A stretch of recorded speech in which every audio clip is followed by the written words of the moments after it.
जो बीजेपी तो यही चाह रही ना कि हम एक तरफ हिंदू की बात करें, हिंदुत्व की बात करें, एक तरफ मुसलमानों की बात करें। इसमें थोड़ा सा मैं इंटरवीन करता हूँ, चूँकि सेकुलरिज्म और क़यादत का आपने सवाल उठा लिया, नेतृत्व की बात। एक लाइन समझिए, हजरत भी क़यादत के कायल रहे हैं, बहुत मेहनतें कर रखी हैं, इन्होंने अपना वक्त दे रखा है। लेकिन मैं आज कहता हूं, मैंने कल भी एक बयान दिया था, परसों भी, शायद परसों तो आपके चैनल पर ही बयान दिया था, कल मैंने किसी चैनल पर बयान दिया था। मुस्लिम लीडरशिप के मायने ये नहीं हैं कि हिंदुओं को प्रोवोक करना। मुस्लिम लीडरशिप के मायने ये हैं कि ग्राउंड ज़ीरो से वो मुसलमान उठाकर लाना जिसके अंदर लीडरशिप की क्वालिटी है, और सो कॉल्ड सेकुलर पार्टियां पैसे ना होने की बुनियाद पर उन्हें मौके नहीं देते हैं, चूंकि वो चमचागिरी या चापलूसी नहीं करना जानता, इसलिए उसे मौका नहीं मिलता। तो ऐसे में जो मुस्लिम लीडरशिप की पार्टियां हैं, जो सबको लेकर चलने की सलाहियत भी रखती हैं, उनके तकारीर भी वैसे होते हैं, उनके बयानात भी वैसे होते हैं, उसमें ओवैसी साहब फिट नहीं है। फिर मैं कह रहा हूँ नहीं नहीं नहीं नहीं नहीं नहीं, no no no no no, सुनिए, अरे नहीं ना, मैं दो मिनट देखिए, मैं पीस पार्टी का, मैं तो मुस्लिम लीडरशिप की पार्टी का हूँ ना, मैं इसलिए कह रहा हूँ। ओवैसी साहब को जैसे तेजस्वी जी ने कहा था ना एक्सट्रीमिस्ट, आज मैं एक बात कह रहा हूं कैमरे पर कि अगर आपकी तकरीर से 80% आबादी गोलबंद और यूनाइट होता है तो आप मुस्लिम लीडरशिप के लिए नुकसानदेह हो सकते हैं, मुफीद नहीं हो सकते हैं। इस नपेतुले अंदाज में मैं कह रहा हूं, मैं कोई इल्ज़ाम नहीं लगा रहा हूं ओवैसी साहब पर, वो लीडर हैं हमारे, लेकिन मैं फिर कह रहा हूं, मेरी तकरीर से, मेरे बयान से, मेरे मंचों के द्वारा अगर अक्सरियत को गोलबंद करने का संदेश चला जाता है तो यह अक़लियत के लिए बहुत नुकसानदेह है। इसीलिए पीस पार्टी शुरू से इस बात को मानती है। हमारे यहाँ प्रदेश अध्यक्ष शुरू से गैर मुस्लिम है, पहले संजय गुजर थे पीस पार्टी के प्रदेश अध्यक्ष, अभी अरविंद निषाद हैं, आपने देखा। और हम सोशल इंजीनियरिंग पर काम करना चाहते हैं, इसीलिए हमारे यहाँ तकरीर जज्बाती नहीं होती है, ये लाओ वो लाओ, वक्त बचाओ, मार देंगे, जय भीम का नारा लगता है किनके यहाँ? अरे नारे तकबीर भी लगता है ना, ये गलत है ना, सियासी नारा ये नहीं, ये मजहबी नारा है ना, हम तो इसके मुखालिफ है ना। तो इसलिए मुस्लिम लीडरशिप की बात नहीं, अगर आप लीडरशिप डेवलप करते हैं तो आपकी तकरीर में खुलफाए राशिदीन का नाम आ रहा और कह रहा इनका बेटा, मैं नहीं कह रहा हूँ, लीजिए मैंने वो बात तो सही नोट कर रखा, ये क्या है बयान, बहुत सारी चीजें आप कहते हैं कि अबू बकर का बेटा बनेगा, उस्मान का बेटा बनेगा, अली का बनेगा, क्या कहते हैं उमर का बनेगा, ये उनका बयान है, मेरा नहीं बयान है। तो क्यों नहीं बन सकता? अरे जो है ही नहीं दुनिया में, मतलब ये कहने का मतलब क्या हुआ? उन्होंने कहा कि एक मल्लाह का बेटा 2% वाला बन सकता तो मोहम्मद का बेटा नहीं बन सकता। लफ्ज मोहम्मद को तो बेटा ही नहीं, सल्लल्लाहु अलैहि वसल्लम, बेटा कहाँ उनका? क्या फिर सुनिए, पहले आप अबे मोहम्मद, फिर वही बात, फिर आप कह सकते थे कि सरवर का बेटा, छोटे का बेटा, आप हलीम, करीम, सलीम, फहीम कुछ भी कहते, मोहम्मद बोलकर आपने इनडायरेक्टली एक गलत मैसेज दिया। खुलफाए राशिदीन का नाम लिया आपने, खुलफाए राशिदीन का नाम क्यों आपने ले लिया? बाज़ाब्ता सीरियल से अबू बकर, उमर, उस्मान, अली, ये नाम है उनका। एक बात बयान। दूसरा, अभी फिर मैं दोहरा रहा हूं, क्या अभी उन्होंने अपनी तकरीर में कहा कि मेरे खिलाफ जो भी है, डेमोक्रेसी है, जमहूरियत है, डेमोक्रेसी है, लोकतंत्र है, सुशील जी समझो पहले, डेमोक्रेसी है, संविधान की बात, जय भीम कहने का हक वही रखता है जिसको संविधान पर भरोसा है। संविधान में आप ये कहेंगे मेरे खिलाफ जो चुनाव लड़ेगा वो काफिर होगा, मेरे खिलाफ जो चुनाव लड़ेगा वो फिरौन होगा, वो शद्दाद होगा, ये बयान उनके हैं, हमारे नहीं है। तो अब जो इनके खिलाफ गया प्रचार करने वो फिरौन हुआ, और उसी फिरौन के घर में आप दावत खाने परसों चले गए गले मिलने। आप खुद इस स्थिति को स्पष्ट कीजिए कि आपका क्या नजरिया। और ये मैं सेकुलर पार्टियों से भी कहता हूँ, मुफ्ती साहब तो दोस्त हमारे हैं सेकुलर पार्टी में, लेकिन हमें पता है कि इन्होंने क़यादत के लिए काम कर रखा है।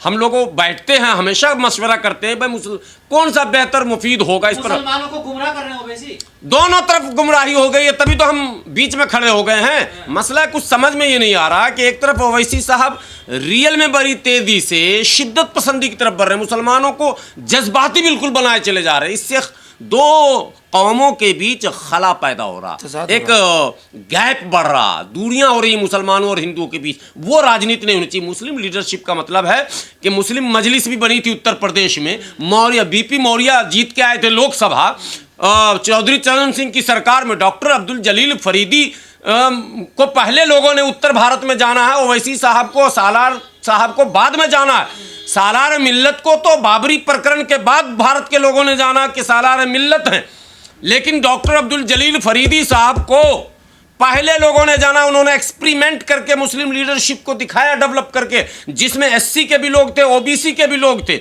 उन्होंने जितवा के दिखाया और हुकूमत में शामिल होकर मंत्री बना के उन्होंने दिखाया, और मंत्री भी उन्होंने नॉन मुस्लिम को बनाया, हालांकि नाम उनकी पार्टी का भी मुस्लिम मजलिस था।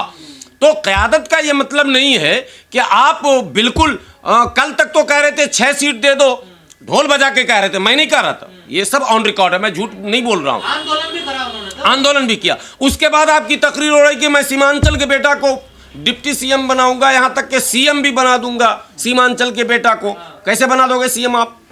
ये हल्की तकरीर आपने क्यों की? अच्छा, अब आवाम की बात करें, जैसे मोदी जी के भक्त हैं, कुछ भी बोलो मोदी मोदी मोदी होता ही है ना, वैसे ओवैसी साहब का कुछ भी बोलो हा नारे तकबीर, ये नहीं चलेगा। सियासत में संयम भी चाहिए, हिकमत भी चाहिए, तदबीर भी चाहिए और मेहनत भी चाहिए, और सभी समाज का विश्वास जीतना चाहिए। जो वोट आपको ना भी देना, वो भी कम से कम ये तो ना इल्ज़ाम लगाए कि ये आदमी तोड़ने की सियासत कर रहा है, बल्कि वो ये कहे कि ये जोड़ने की सियासत कर रहा। ज़रूरत है, मौलाना ने कहा कि इस मुल्क को कब्रिस्तानों के, मदरसे के तहफ़्फ़ुज़ और वगैरह वगैरह के लिए सेकुलरिज्म पर आधारित मुस्लिम लीडरशिप पार्टियां, जिसका भाषण भी सेकुलर होना चाहिए, क्रियाकलाप भी सेकुलर होना चाहिए, वो एक्सेप्टेबल है। जो बिल्कुल अलगाव की बात करे, उत्तर प्रदेश में प्रदेश अध्यक्ष हैं एमआईएम के शौकत अली, क्या तकरीर थी उनकी? तकरीर थी कि हिंदू कीड़े मकोड़े, याद है ना, वो टीवी पे डिबेट हुआ। मैं कुछ अपनी मन से बोल ही नहीं रहा हूं, अब लोग भूल जाएं तो भूल जाएं, टीवी पे 2 दिन तक डिबेट हो गया इस पर। साहब ये चलेगा इस मुल्क में? नहीं। हिस्सेदारी की लड़ाई, हमारी लड़ाई क्या है? हमारी लड़ाई मुख्यमंत्री की बनने की नहीं है। न बिहार में कभी बनेंगे हम अपने बल पर, न उत्तर प्रदेश में कभी बनेंगे। हिंदू भाइयों के सहयोग से बनेंगे, जैसे अब्दुल गफूर बने थे। बनेंगे हिंदू भाइयों के सहयोग से बनेंगे, जैसे एक अंतुले बने थे, अब्दुल रहमान अंतुले महाराष्ट्र में बने थे। बनेंगे उनके सहयोग से, तो सहयोग तब मिलेगा जब हम उनसे जुड़कर रहेंगे। जुड़ने की सियासत मौलाना का ये कहना था। आप उसको उस अंदाज में मत लीजिए। मैं भाव तो हम तो चूंकि हम दोस्त हैं। किया कहा, उसने तो सारा बेड़ा गर्क कर दिया। उन्हें कौम को एक तरफ कब्रिस्तान के नाम पर वोट मांग रहे हो, कब्रिस्तान के तहफ़्फ़ुज़ के लिए, एक तरफ मदारिस के तहफ़्फ़ुज़ के लिए, एक तरफ मस्जिदों के तहफ़्फ़ुज़ के लिए, एक तरफ आप टोपी वालों की बात कर रहे हैं, टोपी दाढ़ी टोपी पर सवाल खड़े कर रहे हैं कि दाढ़ी वाले को तहफ़्फ़ुज़ नहीं है, टोपी वाले तहफ़्फ़ुज़ में नहीं है। उनके तहफ़्फ़ुज़ात की बात करके लोगों को इमोशनल करके वोट मांग रहे हो। एक भी टोपी वाले को उसने टिकट नहीं दिया। भाई उलमा जो है, ख़ास तौर पर मसाजिद हो, मकाबिर हो, खानकाहें हो, तमाम चीज़ों पर आज भी देखिए पूरे हिंदुस्तान पर मुसलमानों पर कभी भी जुल्म होता है तो सबसे पहले जमातें हमारी खड़ी होती है, चाहे जमीयत उलमा हो, जमात इस्लामी हिंद हो, जमीयत अहले हदीस हो, या मौलाना जैसे हाफिज़ गुलाम सरवर जैसे लोग खड़े होकर करते हैं। तो इसका मतलब नहीं है पूरे हिंदुस्तान का ठेका अवैसी साहब ले चुके हैं। उससे हम मुस्लिम लीडरशिप उससे खड़े नहीं होंगे। आपने क्या किया, किनको टिकट दिया? आपको मालूम नहीं, तमाम टिकट 29 जगह उन्होंने टिकट दिया। जो 2000 वोट लेकर आया उसको भी टिकट, पैसे पे टिकट दिया गया। जो आज लोग जीते हैं सबको, कोई एनडीए में था, कोई और किसी पार्टी में था, उन लोगों को बुला करके टिकट दिया। मौलाना अब्दुल्ला सालिम का नाम सुना होगा, चतुर्वेदी का। उन्होंने पार्टी को 11 साल तक सींचने का काम किया। मुफ्ती अतर जावेद आपके लिए पार्टी के लिए 11 साल तक काम किया। पूरे हिंदुस्तान में जब दिल्ली में चुनाव हो रहा था तो मैं ताहिर हुसैन साहब के लिए, शाहरुख जो ओखला में थे, गली गली में घूमने का, तेलंगाना में मैंने काम किया, महाराष्ट्र में गली गली में काम किया। आपने क्या दिया? अब बिहार को 2-3 दलालों के हाथ में, 3-4 दलालों के हाथ में उन्होंने पार्टी को गिरवी रख दिए का टिकट पर। और मौलाना को याद दिला दूं, इस वीडियो को चलाइएगा, काटिएगा नहीं। जाले, जहां महागठबंधन ने पिछले बार मशकूर उस्मानी को टिकट दिया था, जो कुछ वोटों से 1000, 10,000, 20,000 जो भी, हार जीत तो होता ही रहता। मशकूर उस्मानी, सबको पता था कि अगला टिकट भी मुसलमान को मिलना है जाले से, महागठबंधन की तरफ से, जो कि मिल भी गया था, जो बाद में छीना गया, आपको पता है। वहां एमआईएम ने टिकट का ऐलान कर दिया, कैंडिडेट दे दिया। जबकि मशकूर उस्मानी बगावत करके लड़ ही रहे थे, जनरल तो मशकूर उस्मानी को सपोर्ट कर सपोर्ट देते, करते वो जो हमने कर दिया, हमने वहां सपोर्ट किया। वोट आए ना आए छोड़िए, हमने अपने हिस्से का काम किया, वो मैं बता वली रहा रहमानी ने भी हूँ। अभी मैं कह रहा हूँ कि वो जाले के बाद केवटी, जहां से अक्सर मुसलमान जीतते आ रहा, फिर इस बार फराज फातमी को टिकट मिला था। मैंने कहा कि नहीं, ऐसे लोगों को पुश बैक कीजिए, पीछे से थोड़ा सा आगे बढ़ा दीजिए। वहां इमाम ने टिकट दे दिया। बगल में जाले और बाजपट्टी का सरहद जुड़ता है, विधानसभा का सीमा जुड़ता। बाजपट्टी में मुकेश यादव 38,000 यादव वोट है और 1,40,000 मुस्लिम वोट है। तमाम मुस्लिम मांगते रह गए, पैसा खर्च किया, प्रोग्राम इन लोगों का किया। ये रंजीत राणा भी वहां गए थे, प्रोग्राम हुआ था, वहां की टीम डेरा डाल दी किशनगंज में कि टिकट यहां दीजिए, वहां नहीं दिया। मुकेश यादव के हाथों, मुकेश यादव से पैसा ले लिया कि तुम्हारे एमआईएम को हम टिकट नहीं देंगे। यार ये क़यादत खड़ी कर रहे हैं, क़यादत खत्म कर रहे हैं। नहीं, उसमें तो ये भी हुआ ना कि जहां पर बीजेपी के प्रत्याशी को जिताना है, उससे पैसा लेकर के एमआईएम को कैंडिडेट देना है, ये भी काम हुआ है। हम तो सबको जानते हैं, डाटा के साथ बताएंगे। और एमआईएम का जो भी प्रवक्ता है बिहार का, जो अध्यक्ष है, मेरे सामने बात करे। हम तो सबको एक एक को जानते हैं, एक भी टिकट बगैर पैसे का नहीं दिया। आज जो रोना रोता है, एक आलिम दीन मौलाना असरार हक साहब, मौलाना असरार हक साहब जो सांसद रह चुके 2 दफ़ा और हिंदुस्तान के बहुत बड़े सहाफ़ी में शुमार किए गए थे, उस शख्स का, उनका लड़का सऊद आलम पिछले बार राजद से जीते थे।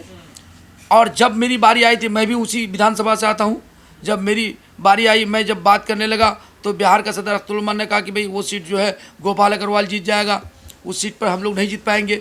उसका जो आदिल हसन साहब, उन्होंने भी कहा कि नहीं, वो सीट हमने सर्वे किया, वो सीट जो है गोपाल अग्रवाल जीत रही है। जब मैंने उनसे कहा जब गोपाल अग्रवाल जीतेगा, जदयू का प्रत्याशी जीतेगा, तो फिर आप एमआईएम का प्रत्याशी क्यों दे रहे हो? हमको नहीं दे रहे तो उनको भी मत दो। और नतीजा क्या, उनको दिया आपने, इमोशनल हुआ और हम उसमें थे नहीं होने के कारण फिर वहां पर जदयू का प्रत्याशी जीत गया। तो इस मौलाना का बेटा हारे, मौलाना का बेटा हारे। तो कुल मिला के कहा जाए बिहार की हार में ओवैसी का एक बड़ा हाथ है, बहुत बड़ा हाथ है, इमोशनल कर दिया है लोगों को। ऐसा नहीं होता है, आप बोलिएगा अपने प्रोग्राम में कि तेरा मेरा रिश्ता क्या, ला इलाहा इल्लल्लाह, नहीं, जो बिल्कुल खतरनाक है ये मुसलमान के लिए। जो 82% हिंदू है वो क्या बोलेगा कि हम भी सनातनी धर्म के नाम से, श्री राम के नाम से हम भी मुत्तहिद हो सकते हैं? आपको ये बोलने की जरूरत क्या ये एजेंडे में है या किसी पार्टी का मंशूर में ये है कि आप अपने मुसलमान अगर उम्मीदवार है, मुस्लिम जमात है, तो क्या आप ला इलाहा इल्लल्लाह की बुनियाद पर टिकट वोट मांगना चाहते हैं? एक आखिरी लाइन बता दूं, क्या भाजपा से हम इसलिए नफरत करते हैं या विरोध करते हैं, उसको हम सांप्रदायिक पार्टी मानते हैं। यही तो है ना कारण। क्यों मानते हैं? इसलिए कि वो केवल हिंदुत्व की बात करती है और उसके तमाम सभाओं में जय श्री राम, ये वो धार्मिक नारे लगते हैं। अगर हम भी केवल मुस्लिम की बात करें और हमारी सभाओं में भी अगर तेरा मेरा रिश्ता क्या वाला नारा लगने लग जाए और नारे तकबीर लगने जाए, ईमानदारी से कोई ईमान वाला मुसलमान खुद फैसला करके बताए आपका वीडियो सुनकर कि उसमें और हम में क्या फ़र्क। बस इतनी सी बात।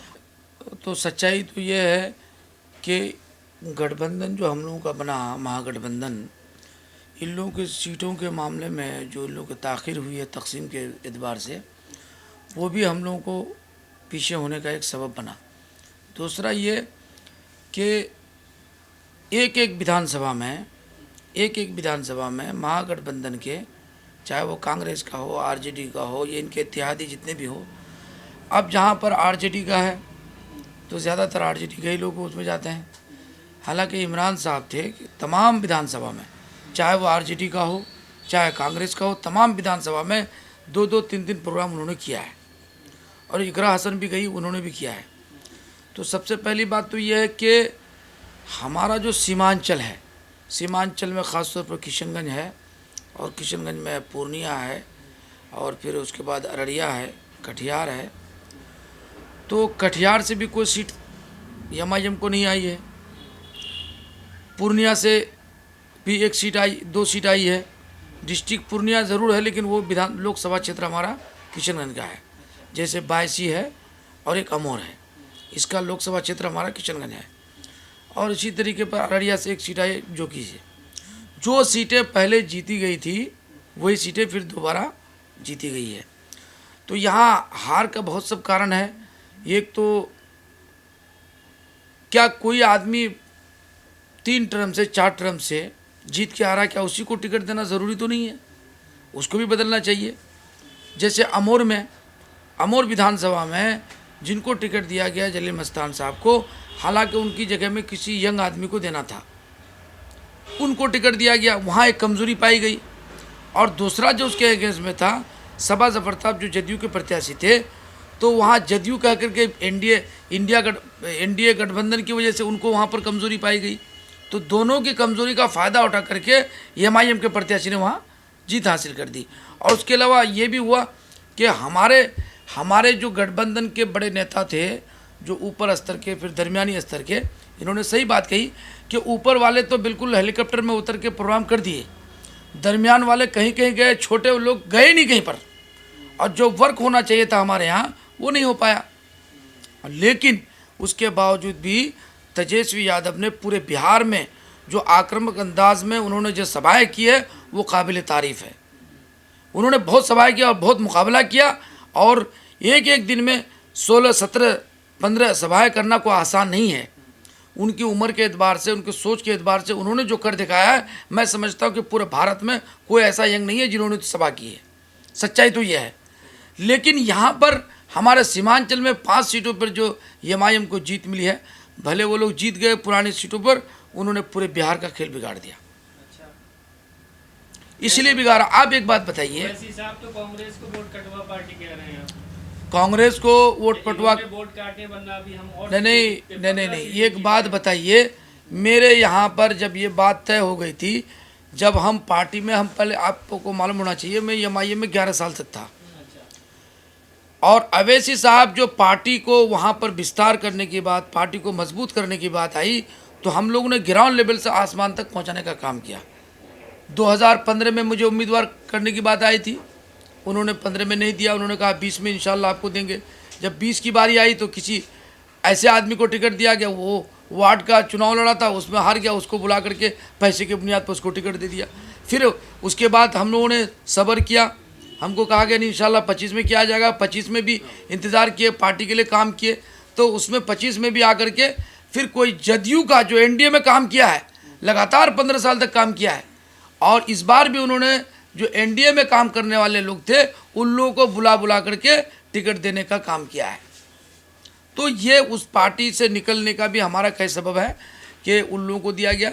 लेकिन फिर भी हमने से देखिए, इस पार्टी में उलमा की बात कही जाती है, बैरिस्टर साहब को वही आलिम अच्छा लगता है जो सिर्फ क़ाल अल्लाह क़ाल रसूल करे, मदरसे में रहे और उनको आशीर्वाद देते रहे। जो उलमा सियासत के मैदान में काम करना चाहते हैं उससे बैरिस्टर साहब को कोई लेना देना नहीं है। उसको इमोशनल करके सिर्फ काम कराना है, उसके बाद उसको फेंक देना है। और जो बिहार का सदर है वो तो उलमा का सबसे बड़ा दुश्मन है। क्या लगता है आपको इस हार के पीछे एआईएम वगैरह या पीस पार्टी या बसपा को महागठबंधन में शामिल ना करना भी एक समस्या रही, मतलब एक कारण रहा? नहीं, बसपा को भी महागठबंधन का हिस्सा बनना चाहिए, और एमआईएम को महागठबंधन में नहीं लिया गया।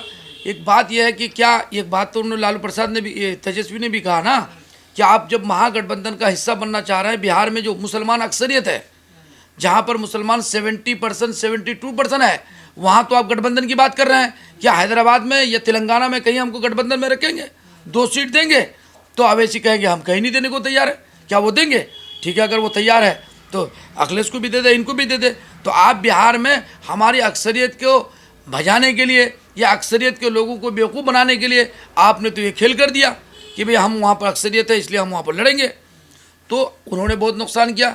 बल्कि 7-8 सीट ऐसी है जहाँ पर पहले हमारे यहाँ 22 MLA हुआ करते थे और अब 10-11 पर पहुँच चुका है, 5 तो उन्हीं का है। तो सवाल इस बात का है, फिर किसको हराया आपने? मुसलमान को हरा के मुसलमान को जिताया। बीजेपी का या एनडीए का कोई भी, एनडीए का कोई जैसे जदयू है और किसी को हरा के उन्होंने नहीं जीता। जो भी गठबंधन का उम्मीदवार था जो पहले से जीता हुआ था उन लोगों को हराने का काम किया। ओवैसी साहब कहते हैं कि हम किसी को हराने के या जिताने के लिए चुनाव लड़ ही नहीं रहे, हम अपनी मुस्लिम लीडरशिप तैयार करना चाहते हैं। किस बात के मुस्लिम लीडरशिप भाई? आज़ादी के बाद तक आपसे क्या कि हिंदुस्तान में कोई पाकिस्तान का चुनाव हो रहा है क्या? मेरा कहने का मतलब यह है कि हिंदुस्तान के मुसलमानों के लिए, मैंने इस बात मुताला करने के बाद मैं यहाँ तक पहुँचा कि हिंदुस्तान में मुसलमानों के मसाइल को हल करने के लिए, उनके मजहबी तशख़्ख़ुस को बरकरार रखने के लिए, या जो भी उनकी संस्थाओं को, चाहे दीनी इदारे हों, मसाजिद हों, मकाबिर हों, खानकाहें हों, इन तमाम चीज़ों के तहफ़्फ़ुज़ात के लिए हमारे लिए ज़रूरी है कि हम सेकुलर हुकूमत के साथ रहें, सेकुलर जमात के साथ रहें।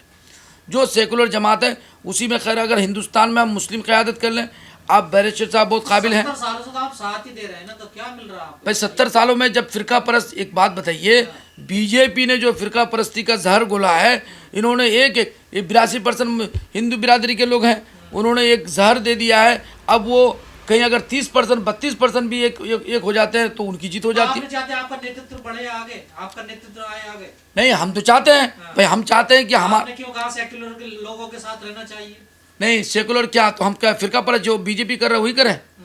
और एक बात सुन लीजिए, अभी बैरिस्टर साहब कह रहे हैं कि हम मुसलमानों की बात करें। आपको मालूम होगा, मेरे इल्म में है, शायद आपको भी, जब सरकार कांग्रेस की गिरने वाली थी तो उन्होंने बीजेपी की सरकार को एक ही आदमी अकेले वोट दे, सैफुद्दीन सोज साहब, उन्होंने एक वोट से सरकार को बचाने का काम किया, या सरकार को वाजपेयी जी को गिराने का काम किया। तो सवाल है कि पूरे हिंदुस्तान में मुसलमानों का दर्द जो उनके सीने में सिर्फ बैरिस्टर साहब के नहीं है, सारे लोगों को अपने अपने हिसाब से है। उत्तर प्रदेश में, उत्तर प्रदेश के लोगों के दिल में है, और बिहार में और भी लोग हैं, सिर्फ उन्हीं के सीने में सबका दर्द है। ये तो इमोशनल करके अब क्या होगा मालूम है, ये बिहार में जो 5 सीटें आई, अब उसके दिखा करके पूरे हिंदुस्तान में टिकट बेचने का काम होगा। पूरे हिंदुस्तान में टिकट बेचेगा, लाइन लग करके टिकट बिकेगा, और होगा नतीजा क्या कि बीजेपी को फिर मुत्तहिद कर देगा, फिर बीजेपी की सरकार आ जाएगी, फिर हम हाथ मलते रह जाएंगे। तो ये सारा नतीजा है। इसलिए बैरिस्टर साहब से भी मैं आपके चैनल के माध्यम से ये अर्ज़ करना चाहता हूँ कि भाई आप सिर्फ चुनाव लड़िए, लड़ने के लिए किसी को कोई मना नहीं, तरीके से चुनाव लड़ा जाए।